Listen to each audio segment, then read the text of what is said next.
So I just found this year a new tactical motif of a master level caliber. This one is so amazing. It combines 3 tactical themes and puts them into one motif to make it extra powerful. And it has some in one combination, one sort of amalgamation, some sort of formula so that we win the game. This motif is 3 tactical themes in one that work together. Pin, this, ashtrays, and the last one is discoveries. They'll discover checks, discover attacks, whatever you want to talk about. But discoveries, ashtrays, and pins all together is alignment. So I'll show you, first of all, an example of a very basic, let's say, alignment. What is it? And the second one is an online game that I played recently, and I use alignment. And the third one is an actual real game. I use alignment to win the game and tactically crush the guy. So let's go forth and learn about alignment. What is it in a practical sense? So this is the first example. We have a practical example where we have white to move. Alignment is encompassing that we have, basically we want to have a rook in the same file as the queen. There's 3 points of interest: the king, queen, and a very important square like a back rank checkmate square. So, or a promotion square, for example, as well. So it's white to move here, and you purposely, maybe not this pass move, but maybe down the line, we line the rook the same file as the queen. So who knows how early this was, we always cook this up because if we have alignment, the tactics are always pretty much in our favor. This basically opens a lot of things for us are in their benefit, because if they don't take it seriously, the alignment will be able to destroy them immediately. So, what's the move and how do we continue? Alignment is a matter of having this ashtray pin. Well, it's not a pin because it's 3 pieces in the way of the queen and rook, but we have alignment. We have this cool move. It's very, let's say, similar to people that play some of the more gambit in the sense, but we go knight d5, attack the queen. So the best move is take with a pawn and e6, d5. But if they go queen, let's say there or there, doesn't matter, then knight b6 is a really big problem. The bishop to protect the knight, and the knight is attack the rook, and what is toast. So this is a good example that alignment allows us to have tactical blows automatically, because the queens does not belong in the same file as the rook, because here's why. Because the rook will be able to unchain the control of the file away from the queen. The queen has to suffer and lose tempo at least, and more. This is a really pure example, the basic example of how to play this one. But I'll show you now 2 games where I play it online, and lastly, a real ready game. So this is the online game example. I played a guy named Frank, and he was rated 2191, so not a bad player. But I used now in this game, I was aware I was looking for alignment to win this game tactically with this motif of alignment. So you don't see alignment here, but we'll actually force the alignment because of forcing moves. The forcing moves are in the sequence. Pawn takes b5. They go b5, we'll take this pawn. They take with a pawn, and now we go the fishing blow.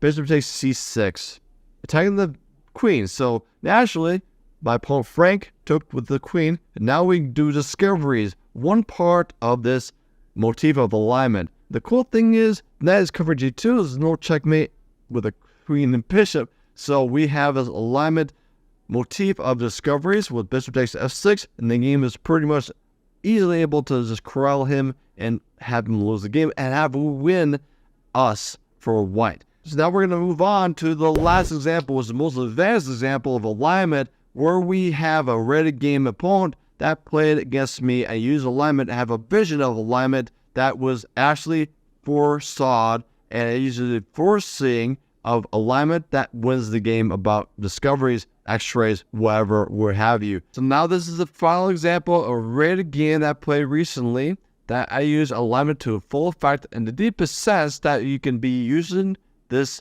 knowledge to be able to use alignment in your own games and win with a practical, advanced, masterful motif. So after e4, he played, I played c5. knight g3, g6, d4. Thinking d4 is an option, but I don't want to have to worry about queen takes d4 responses. So I played this modern or pterodactyl opening like thing. Bishop e7, he took on c5. I played queen a5 to retrieve the pawn to c5 back of the queen. So I played knight g2. I took the pawn to c5 really quickly. So after that, queen d5, saying that I want to trade the queens off. I said, no, not today. And after that, bishop e3. White has a very good lead development, but I want to just like cash up as fast as I can. Queen e2. And I want to just block him out with this h5 move. So if it castled, this will be annoying. This is what white wants. So I want to not have that be in effect. So I played h5. And after that, knight b5, attacking the queen. So I want to be safe. Queen d8 back. And then now f3 to defend the e4 and block knight g4 things from me. And I play knight c6, developing. I need to catch up still. So after that, e2, d4, I played a6. I want to make sure that I enhance the matters that we have. And after taking c6, we take the b pawn. And now we play a really clever move, queen f2. Do not think that I did not see this, but if you take the knight with either pawn, then bishop e6 will win the queen by, let's say, trapping the queen by force. That's not good. So I know that was coming. Why else would you go queen f2 saying I want like a dangle the carrot? So they take my knight. I played rook b8 instead to block this bishop e6 move. Bishop a7 instead happened. Attack my rook, and I move it up one square. Knight d4, and now again, alignment is being used against me. I don't want to take this bishop because of possible this, possible that. I don't want to even deal about thinking about this. This is one of the possible things. I don't want to deal with all things. I know alignment, so I played this more sensible castle's king side first. So I played castle queen side, this one. So I played queen c7, attacking the bishop, so they have to move back the bishop. So they go bishop c5. I played d6. They played the quirky move bishop is a6 was a blunder. And now we have officially use of alignment to the maximum effect. A foreshadowing because we have rook takes b2. So alignment is where? Where is alignment? They take the rook, but now alignment is with a bishop on g7. Learns with the king on b2. And the knight moves away. Maybe with c5 kicking the knight out, and after knight takes e4, win the queen because a discovered check happens. This is not good. Alignment invokes and actually unleashes tactics because of alignment itself. Alignment is opening up a lot of can of worms, kind of tactics, if you will, and white will be in trouble. So in the game, he played after bishop is a6, of course. I could take on c5 anytime. But after this one, he played a terrible move, knight b3. But even still, if we go bishop a3, the cool thing is we can go c5. The knight can't move. Knight can't move in the sense of repeating the game's effect. So the game, he played knight b3, and knight takes e4, attacking the king with a check, a discover check, and attack the queen with the knight.